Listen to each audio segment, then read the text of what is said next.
Muchas gracias por su atención, por la invitación del Centro Internacional del Cáncer para hacer honor al mes de la enfermedad de Parkinson. Celebramos este día el 11 de abril y en función de eso pues vamos a hacer una pequeña revisión sobre algunos aspectos generales de la enfermedad de Parkinson, que son dudas frecuentes que tienen los pacientes, cómo podemos detectar tempranamente a un paciente que tiene síntomas de una probable enfermedad de Parkinson y cuáles son las opciones terapéuticas generales que tenemos para esta enfermedad. La enfermedad de Parkinson se caracteriza por síntomas cardinales. Esto es, síntomas específicos que van a orientar a que el paciente tiene una posibilidad de tener la enfermedad de Parkinson. Con respecto a esto, hablamos de tres específicamente, los primeros tres: la bradicinesia, el temblor y la rigidez, que clásicamente son los considerados como lo necesario para clasificar a un paciente como un parkinsonismo.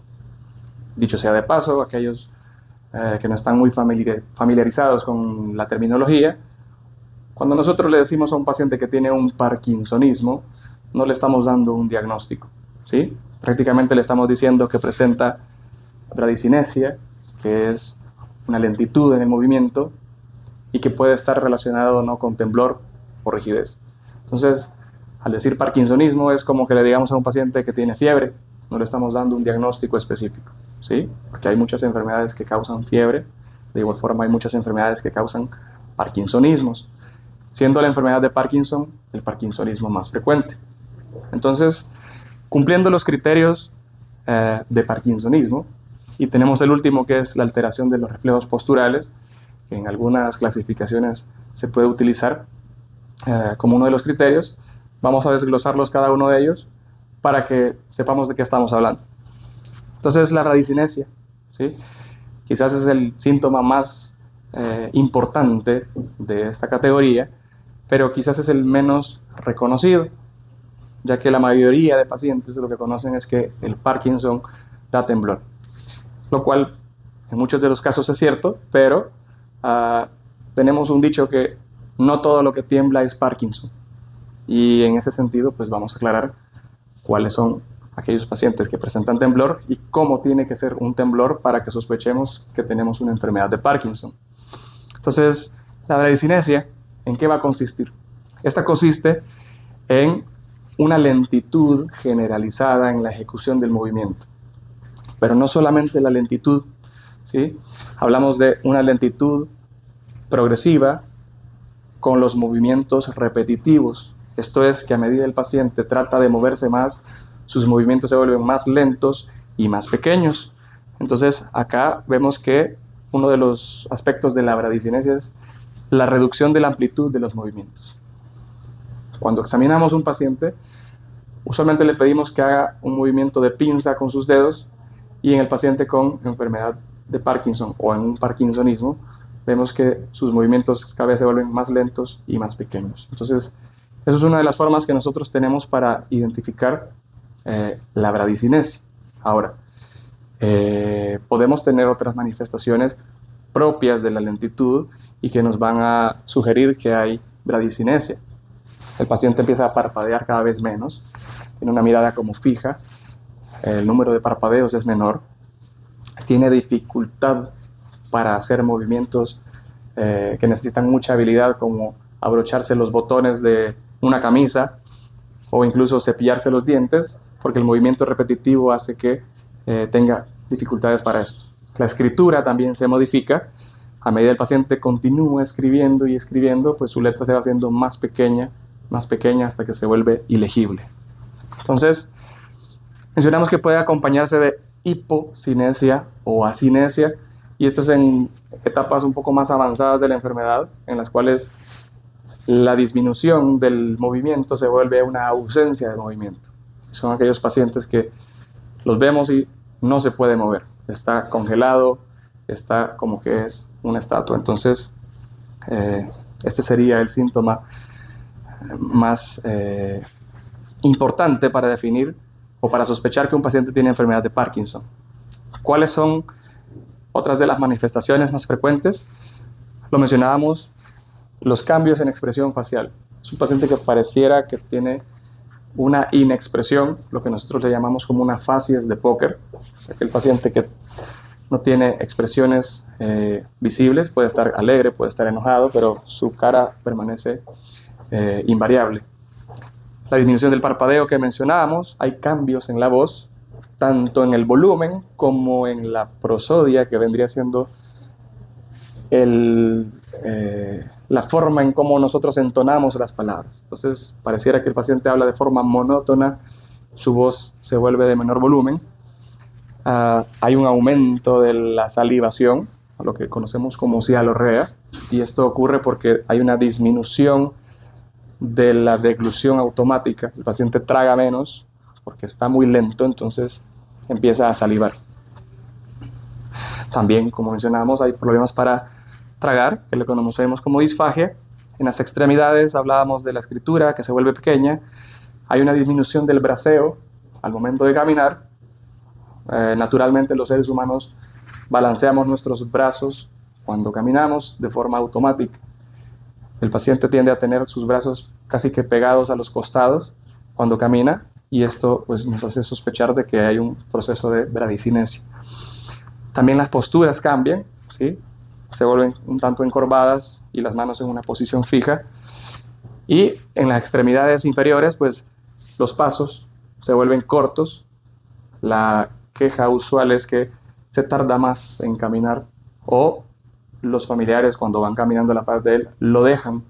Entonces eso es uno de los síntomas que podemos identificar.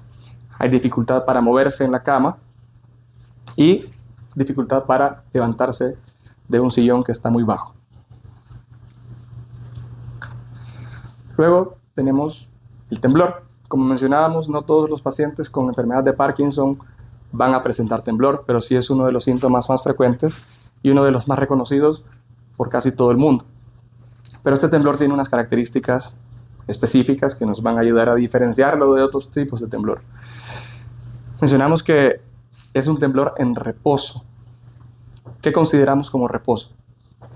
Consideramos el reposo como el momento en el cual el paciente está probablemente sin hacer nada, sentado, con sus brazos apoyados sobre sus piernas o sobre los posabrazos de una silla, y usualmente está distraído, por ejemplo, está viendo televisión. Entonces, en ese momento empieza a temblar una extremidad. Pueden ser las extremidades superiores, las extremidades inferiores o el mentón del paciente. Y usualmente es un signo que los familiares notan antes que el paciente lo note, ¿sí? Mencionamos que el temblor en reposo en un 70% va a ser exclusivo de la enfermedad de Parkinson, pero pues hay otras enfermedades que pueden presentar temblor en reposo. Por eso es importante posteriormente la evaluación por un especialista. El comienzo es asimétrico. Una extremidad, luego la otra. Usualmente empieza una extremidad y luego pasa a la extremidad del mismo lado y luego se pasa hacia el otro lado. Esa es como la evolución natural de la enfermedad. En aquellos pacientes que dicen que tiemblan mucho de las manos, pero les tiemblan las dos manos, ahí ya dudamos que el temblor sea causado por un parkinsonismo, o en este caso por una enfermedad de Parkinson. Y mencionamos que hay temblores de cabeza. Aquellos pacientes que les tiembla la cabeza usualmente tienen otro tipo de temblor. Mencionamos que sí, el temblor del mentón, que pareciera como que el paciente está balbuceando. Eso suele ser más indicativo de un temblor de tipo parkinsónico. Y la frecuencia del temblor.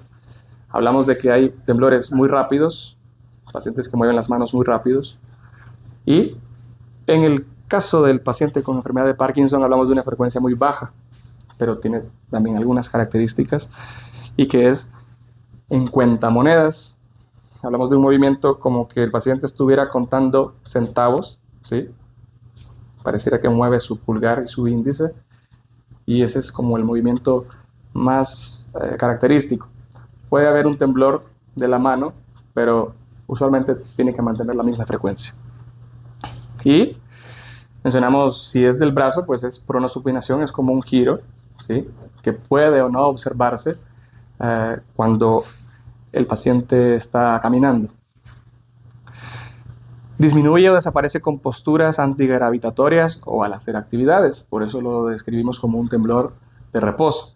Cuando el paciente está haciendo actividades, su trabajo, ¿sí? Electricistas, costureras, los pacientes que escriben, pues el temblor va a desaparecer, ¿sí? Y cuando el paciente pasa de una posición de reposo y le pedimos que levante sus manos, el temblor también suele desaparecer. Puede estar aumentado por el estrés o por la actividad mental, pero esto casi que es general para todos los tipos de temblor.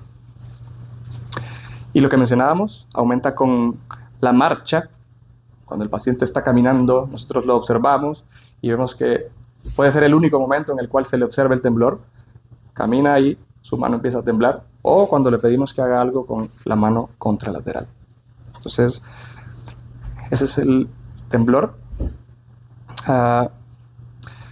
Acá vemos que hay algunas situaciones que pueden mejorar el temblor, el sueño. Obviamente, la queja del paciente suele ser: el temblor no me deja dormir. Pero una vez está dormido, el paciente ya pues cede su temblor. O lo describe como un temblor interno, que a veces no es tan evidenciable al ojo clínico, pero el paciente dice: todavía siento que tiemblo, doctor. Una pista puede ser ver la ropa del paciente. Si es un poco holgada, pues podemos ver la falda de la señora o el pantalón, y eso nos da una idea de cómo es el temblor interno que el paciente está mencionando. Si bien es un síntoma muy molesto, pues cuando hacemos una clasificación ya dentro del diagnóstico de la enfermedad de Parkinson, podemos clasificar al paciente con enfermedad de Parkinson en dos tipos: aquellos que progresan de forma lenta y aquellos que van a tener una evolución más rápida de la enfermedad. El temblor, el paciente que tiene temblor, pues nos está diciendo que es un paciente que va a avanzar de forma lenta en su enfermedad, va a responder muy bien al tratamiento y probablemente se mantenga muchos años sintiendo los beneficios del tratamiento. Aquí tenemos algunas características para diferenciarlos de otros tipos de parkinsonismo. Hablábamos de que hay muchos parkinsonismos.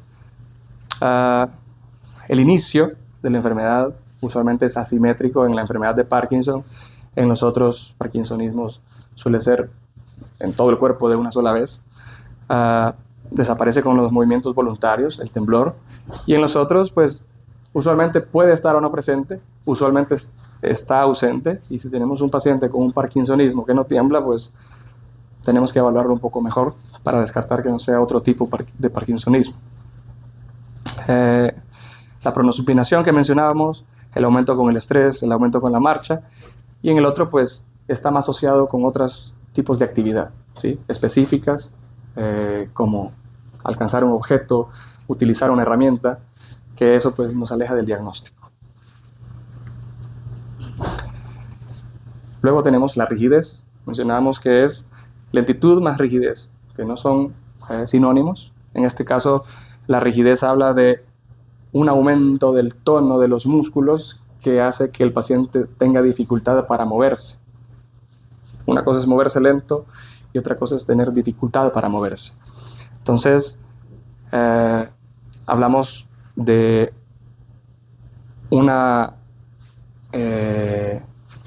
un desplazamiento pasivo, que es lo que conocemos cuando evaluamos al paciente y le movemos una extremidad.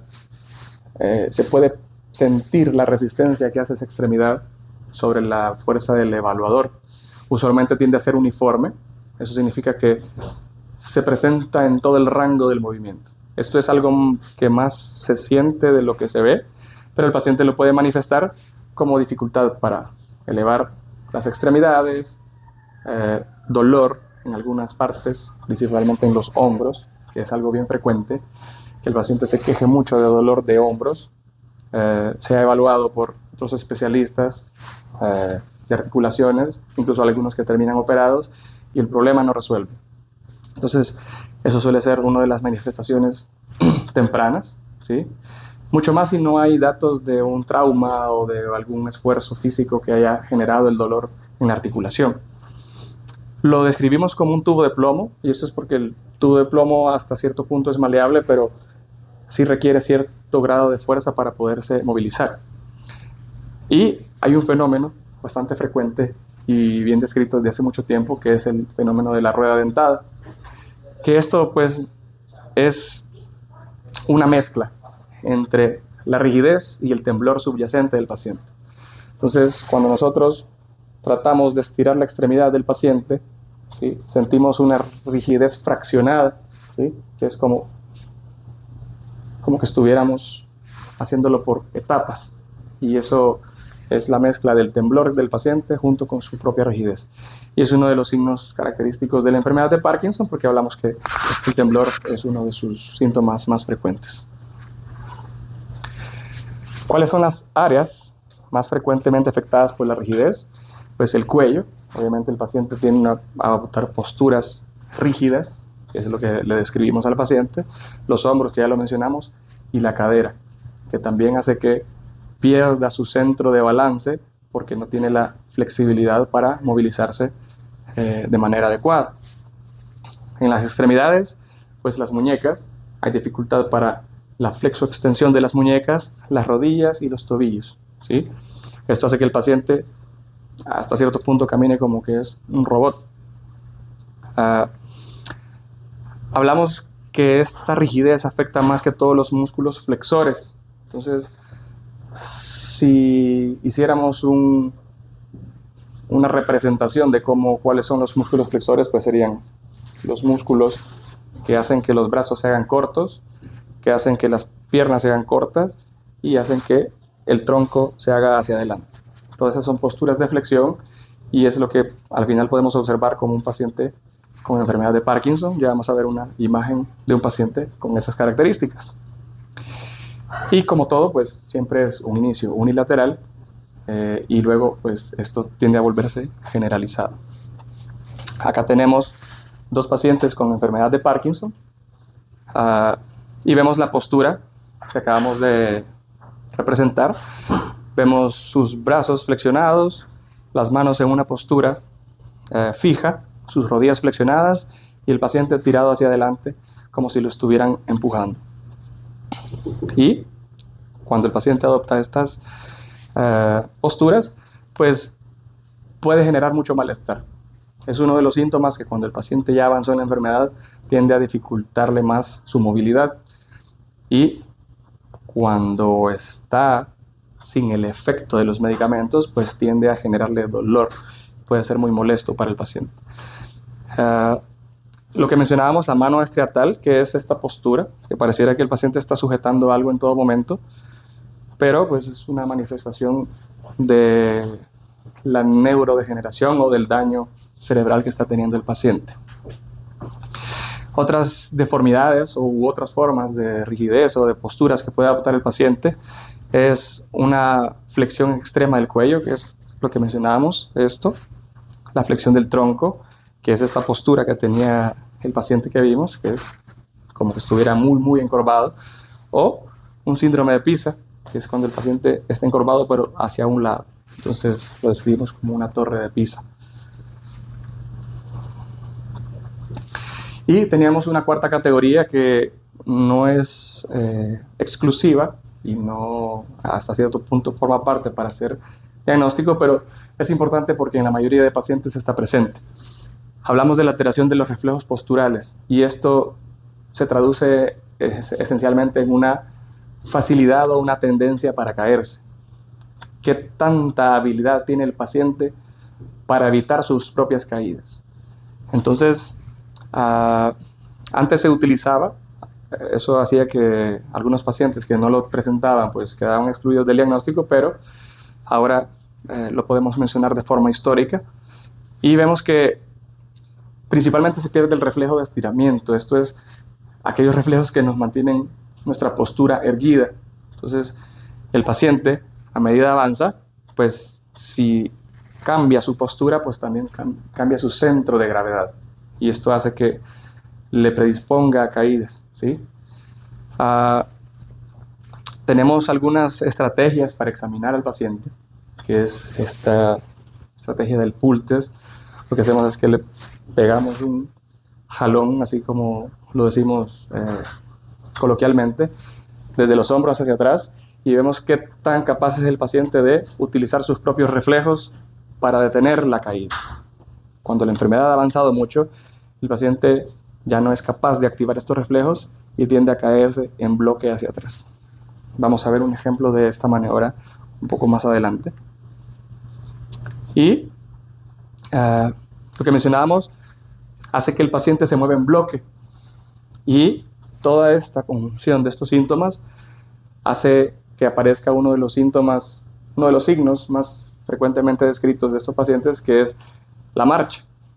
Algunos clínicos se atreven a decir que pueden escuchar a un paciente con Parkinson acercarse porque arrastra los pies, ¿sí?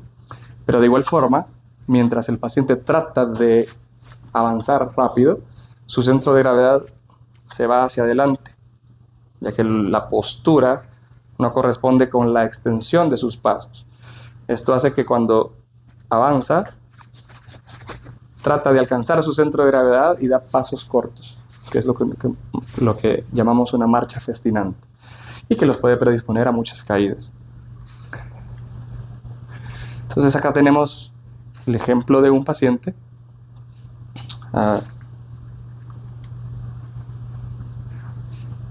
vamos a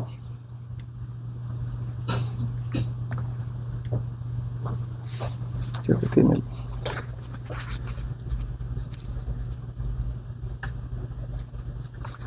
entonces acá vemos el temblor. Este es un paciente con una enfermedad de Parkinson un tanto avanzada, y pues lo encontramos en una etapa avanzada sin tratamiento. Entonces esto nos permitió ver muchos de sus síntomas de forma muy clara, ¿sí? Vemos que cuando la enfermedad avanza, incluso el temblor ya no es solo en reposo, sino que también cuando cambia de posición. Vemos que es más notorio en su lado derecho, y acá vemos el fenómeno de la bradicinesia, en el cual este paciente está tan avanzado que ni siquiera puede hacer el movimiento. Y como la enfermedad ya avanzó, con los movimientos de una extremidad se aumenta el temblor de la otra mano.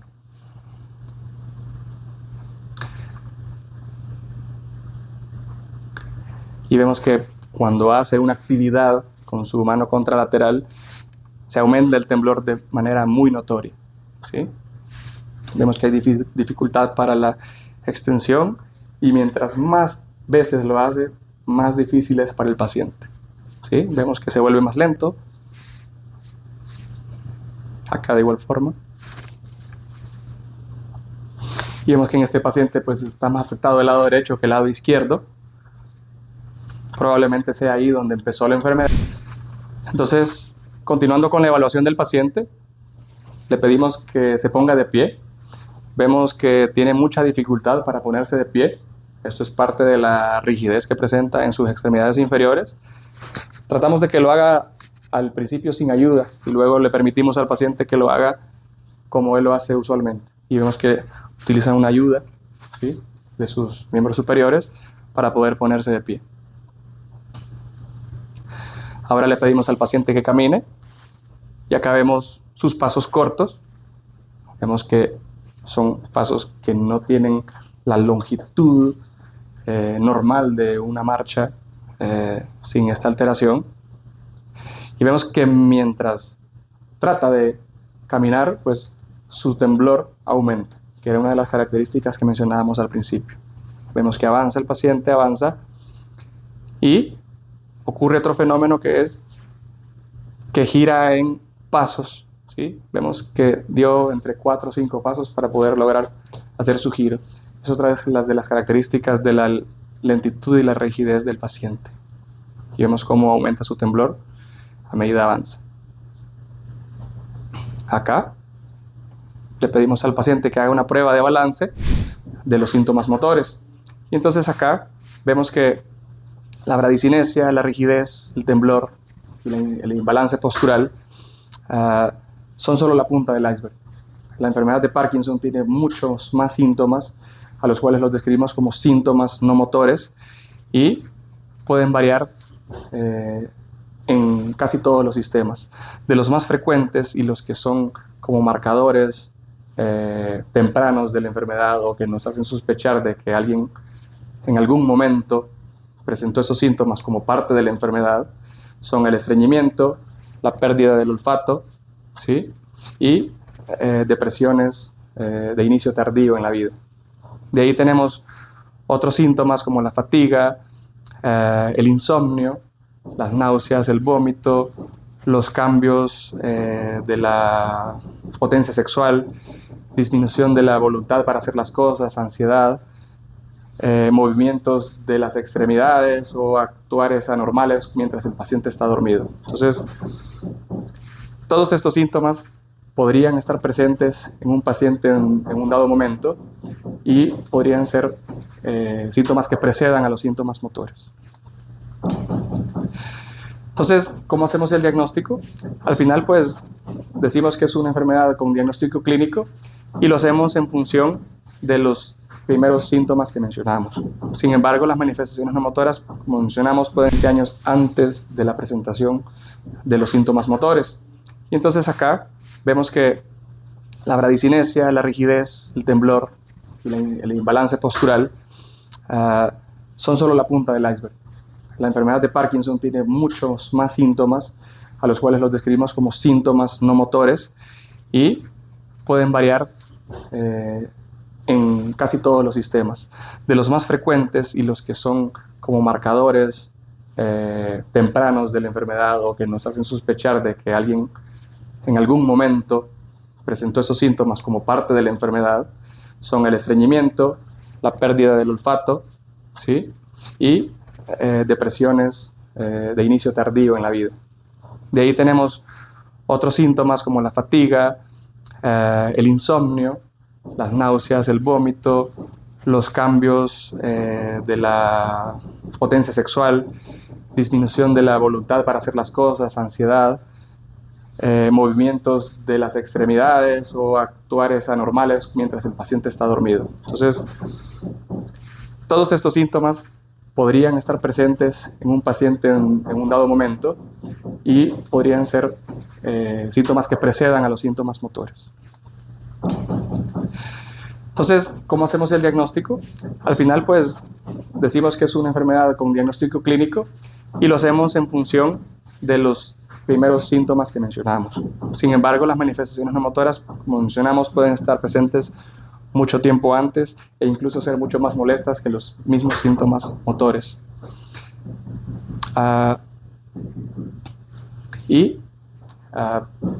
¿Cómo tratamos a un paciente con enfermedad de Parkinson? Lo primero, pues, es hacer un diagnóstico adecuado. Esto nos va a permitir utilizar medicamentos adecuados. Es muy frecuente que el paciente inicie tratamiento para temblor y el tratamiento, pues, suele ser inefectivo, o inicie tratamiento para algunos de los otros síntomas como la ansiedad, la depresión o el estreñimiento, y estos, pues, terminen siendo parte de la manifestación de la enfermedad. Entonces, tenemos tratamientos farmacológicos y no farmacológicos. Los clásicos, pues, que no los vamos a discutir todos, son los medicamentos. A la cabeza está el tratamiento con la levodopa, que es el mejor medicamento para la enfermedad de Parkinson, el cual resuelve un gran número de síntomas de la enfermedad, dependiendo de en qué etapa se encuentre el paciente y la dosis que estemos utilizando. El problema del medicamento es que tiene a dar muchos efectos adversos, y cuando eso ocurre, pues, utilizamos otros medicamentos conocidos como agonistas dopaminérgicos que nos pueden ayudar a solventar esta situación.